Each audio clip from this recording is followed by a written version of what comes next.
Y para poner el broche final a nuestro programa, nuestro último entrevistado, el doctor Julián Cezón, especialista en oftalmología y director médico de Clínica Cimo, que nos va a hablar de una patología oftalmológica muy interesante, que es el síndrome de ojo seco, que causa muchos problemas en la vida cotidiana y diaria de las personas que lo sufren. Bienvenido, doctor. Es un placer estar con vosotros, como siempre. Muchísimas gracias por estar nuevamente, porque es verdad lo que digo, doctor, que intercede, ¿no?, en el bienestar de la vida diaria, ¿no?, la molestia, el ojo seco.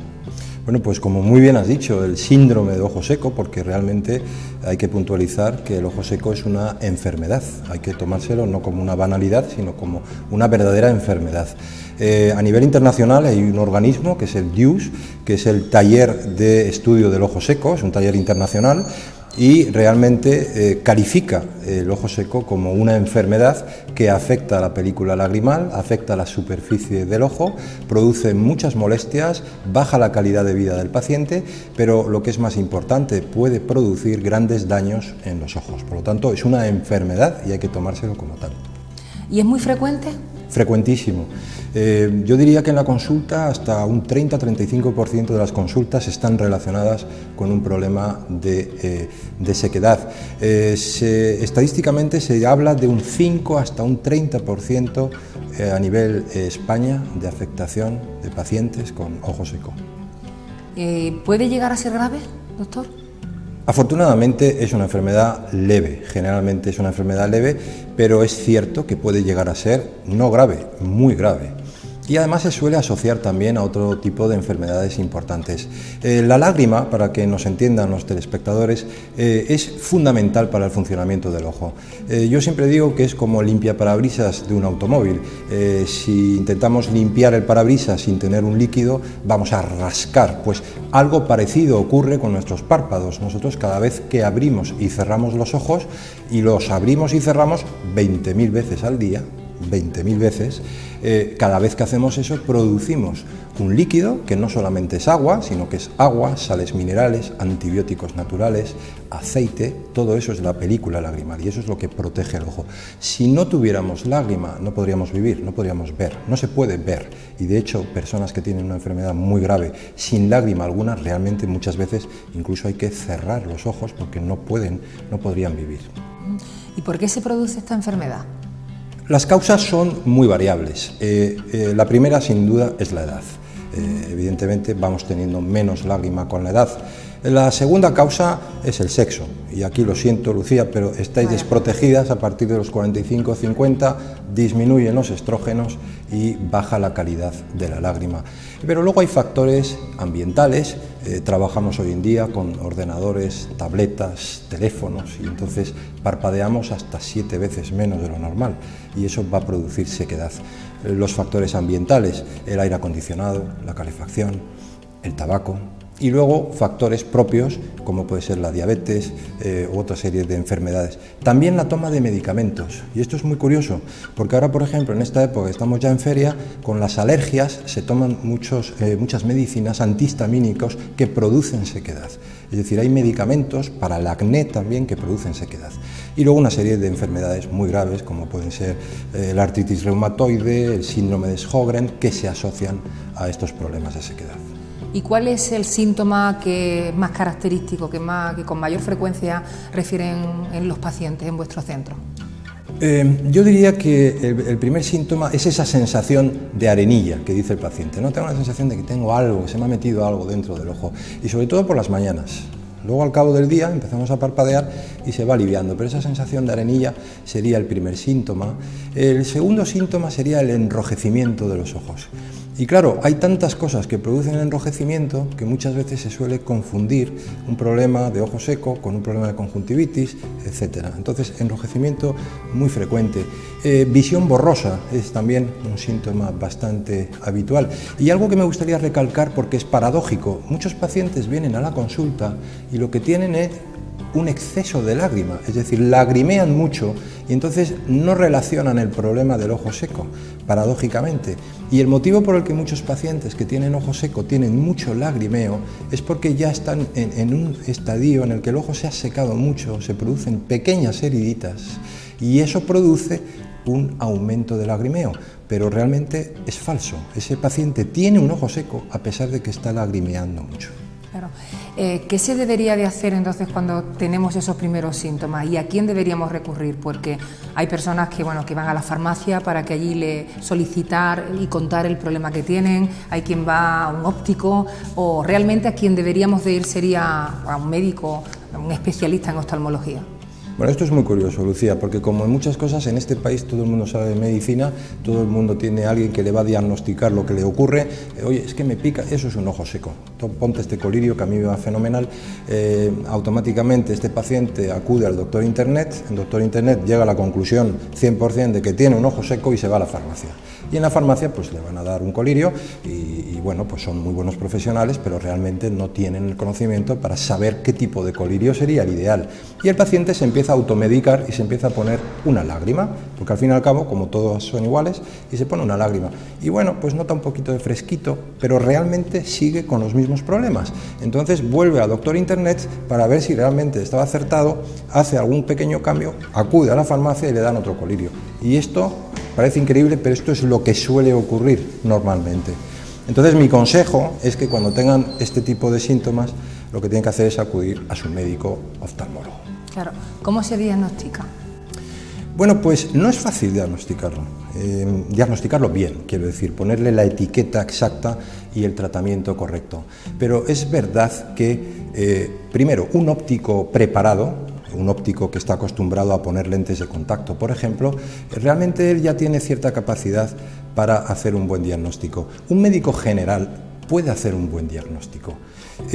Lo más importante primero es realizar un cuestionario, lo que nosotros llamamos una anamnesis, es decir, dejar que el paciente te explique lo que tiene.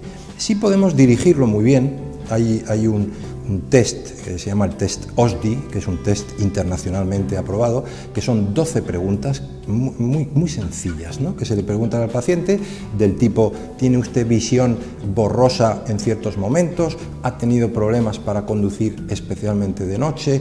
¿Tiene sensación de arenilla? 12 preguntas que han sido muy estudiadas y eso nos permite dar una puntuación total. Con esa puntuación ya tenemos un 70-80% de probabilidades de llegar a un buen diagnóstico. Por lo tanto, lo primero, la anamnesis. Lo segundo, la exploración del paciente. Los oftalmólogos tenemos quizás un defecto, que es que como trabajamos con un campo tan pequeñito, a veces nos olvidamos que los ojos están dentro de una persona y nos olvidamos de estudiar a esa persona. A mí me gusta mucho ver al paciente y conforme va pasando por la puerta yo ya estoy examinando a ese paciente y ya te está dando mucha información. A lo mejor está parpadeando, está guiñando los ojos. Lo mismo te aparece con una gafa de sol que no se quita prácticamente hasta que tú se lo dices. ¿Por qué? Porque tiene el ojo rojo. Te fijas un poquito en que a lo mejor tiene un problema en la piel, es decir, que tiene una enfermedad asociada. Te das cuenta de la nicotina de los dedos, si es fumador o no, es decir, una serie de cosas. Y luego lo vas a mirar con los instrumentos que normalmente utilizamos. Dicho esto, el test más utilizado en todo el mundo desde 1864 es un test sencillísimo, que me he permitido traerlo porque es algo tan tonto como esto. Esto es una pequeña tirita de papel secante con una graduación. Y un alemán, Otto Schirmer, en 1864, tú sabes que a mí me gusta bastante la historia y siempre doy alguna coletilla, Otto Schirmer, 1864, se le ocurre que poniendo esto aquí justo en el borde del párpado vamos a poder medir la secreción de lágrima. Y sigue siendo útil. Realmente si vamos a mojar menos de 10 milímetros de papel, estamos ante un problema probablemente de ojo seco. Luego este test es un test muy sencillo, al alcance de todos los médicos y es lo principal. Y luego hay otras técnicas que hacemos de coloración con una serie de sustancias como la fluoresceína, el verde lisamina o el rosa bengala, que nos van a permitir también tener más información. Otra serie de instrumentos y técnicas también más sofisticadas.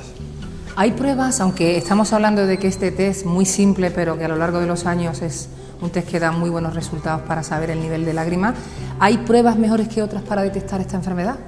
Bueno, sin duda hoy en día tenemos instrumentos que nos ayudan muchísimo. Nosotros utilizamos en la consulta técnicas de topografía, de interferometría, podemos medir el volumen de la lágrima Y recientemente tenemos dos técnicas que son muy novedosas en España, como es el test de osmolaridad, que yo creo que en las imágenes se va a ver cómo hacemos esto. Es un test que hacemos todos los días en clínica y es un pequeño instrumento que nos permite recoger una mínima cantidad de lágrima y nos va a dar una cifra de algo que llamamos osmolaridad. Sabemos que los pacientes que tienen más de 300 miliosmoles en su lágrima van a tener más frecuencia de ojo seco. Y luego tenemos otros test muy sencillos, como el test MMP9, que es un test que es prácticamente como un predictor del embarazo. Lo acercamos a la lágrima, tomamos una pequeña cantidad, todo esto es indoloro y se hace en 5 minutos, y nos va a decir si ese ojo tiene una inflamación o no. Y eso es muy importante a la hora luego de poner el tratamiento correcto. He oído que las personas, seguramente estaré equivocada o no lo sé, ahí me tendrás que contestar si estoy en lo cierto o no, que las personas que tienen síndrome de ojo seco no se pueden operar de la vista nunca.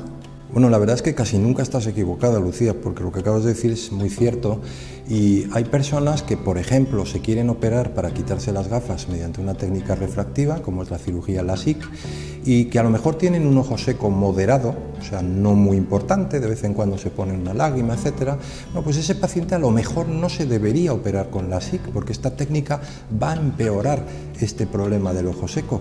Hay pacientes que se han operado de catarata que están perfectamente operados, que te vienen a la consulta y les dices, mire usted, a usted le han operado perfecto, le han puesto una lente intraocular fantástica, está todo correctísimo, pero el paciente dice que no ve bien y que no está cómodo y que la operación de catarata le ha salido muy mal y lo que tiene es un ojo seco que no está bien tratado.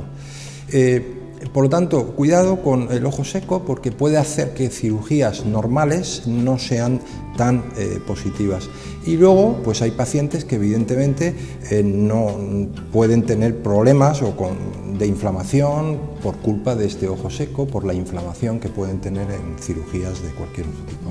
¿Y tiene cura? Pues es muy buena pregunta porque realmente el ojo seco generalmente no lo vamos a curar, definitivamente, salvo que las causas sean bien conocidas, es decir, un paciente que tiene un problema en los párpados, una enfermedad, por ejemplo, que se llama un ectropión, que el párpado se cae, si curamos el ectropión, curamos el ojo seco. Un paciente que tiene una artritis reumatoide, si este paciente se trata correctamente su artritis, pues trataremos el problema. Pero realmente, generalmente lo que vamos a hacer es aliviar al paciente, es decir, le vamos a poner un tratamiento que mejore su calidad de vida y para eso tenemos muchas herramientas. La más sencilla, por ejemplo, una cosa que parece absurda, que es tomarse una cápsula de aceite de hígado de bacalao.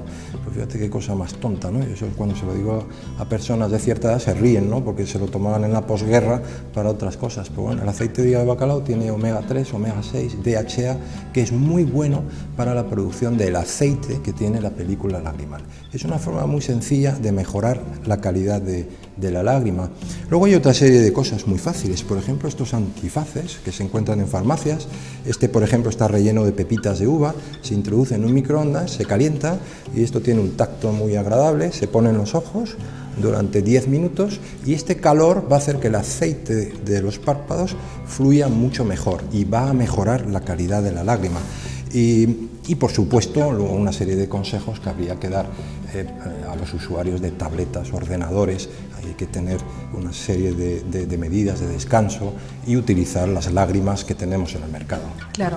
¿Qué es una lágrima artificial? Hablando de lágrimas. Bueno, pues una lágrima artificial lo que quiere ser es realmente una lágrima, cosa que no se ha conseguido. No se ha conseguido una lágrima que sea tan buena como la nuestra. Pero realmente tenemos infinidad de productos ahora mismo en el mercado. Y las lágrimas son principalmente agua, 95-98% es agua, y luego una serie de sustancias, de lubricantes, como puede ser el ácido hialurónico, y una serie de conservantes. Es verdad que el tema de los conservantes es muy debatido, porque deberíamos intentar que estos conservantes, que lo que hace un conservante es garantizar la esterilidad del producto, ¿no? Pero realmente los conservantes luego tienen efectos no tan buenos, por lo tanto habría que intentar utilizar colirios que tengan pocos conservantes o que no los tengan. ¿Son todas las lágrimas artificiales iguales? Bueno, rotundamente no. Rotundamente no, y esto es lo que más incidimos con nuestros pacientes, ¿no? Es muy habitual que los pacientes van a la farmacia y les dan una lágrima que generalmente suele ser la más económica. Y evidentemente las lágrimas son muy diferentes. Yo me he permitido traer aquí unos ejemplos de lágrimas, ¿no? Hay muchísimas en el mercado. Y lo importante es que la lágrima sea adecuada al problema del paciente, porque no es lo mismo un paciente que tiene un test de inflamación positivo y por tanto tiene una inflamación importante a uno que no la tenga, o un paciente que tiene una lágrima muy hiperosmolar respecto a otro. Entonces hay que individualizar el tratamiento, no todas las lágrimas son iguales y eso lo tiene que determinar el especialista. Algunos espectadores nos han consultado sobre un tipo de tapón, ¿no?, que se pone en el ojo para este tipo de síndrome. ¿Qué es lo que es?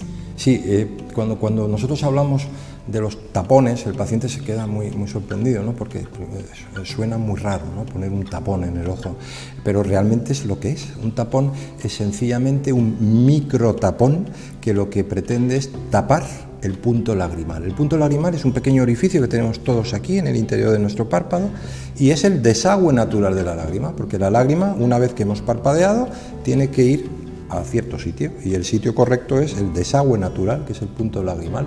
Entonces, si este paciente tiene poca lágrima, pues una forma muy sencilla de mejorarlo es poner un taponcito. Entonces tenemos unos taponcitos microscópicos que son de silicona, que realmente no se notan, son invisibles, se ponen en consulta en apenas 2 minutos, se tapa y esto mejora muchísimo, es una de las herramientas mejores que tenemos. Pero es verdad que los pacientes son a veces reacios porque no han oído hablar nunca de esto. De lágrima artificial todo el mundo ha oído, pero un tapón en el ojo suena como algo muy... Y tenemos que explicarlo, enseñarlo, pero el paciente que tiene un tapón está encantado de la vida, porque además un tapón se pone, pero cuando quieres lo quitas. Pues muchísimas gracias, doctor. Un placer, como siempre. Gracias por esos consejos tan interesantes, el doctor Julián Cesón, especialista en oftalmología y director médico de Clínica Cimo. Y bueno, siempre encantada de contar con esos consejos tan interesantes sobre el síndrome de ojo seco, un síndrome que es molesto y además hace que la vida del paciente pues sea, que hace que la vida del paciente no sea vida, realmente sea mala porque tienes molestias y no te sientes bien, con lo cual acudir siempre al especialista en oftalmología de su confianza. En este caso nosotros confiamos, como ustedes ya saben, en la Clínica Cimo y también confiamos en vosotros, en que nos seguís, que estamos muy contentos con los andaluces que ven nuestro programa, que les interesa la salud, no podía ser menos porque la salud es lo más importante que tenemos y de eso nadie lo duda, nadie lo dudamos, por supuesto, y siempre les emplazamos para nuevos programas con nuevos especialistas, con nuevas entrevistas aquí en Salud y Belleza con Lucía. Hasta pronto.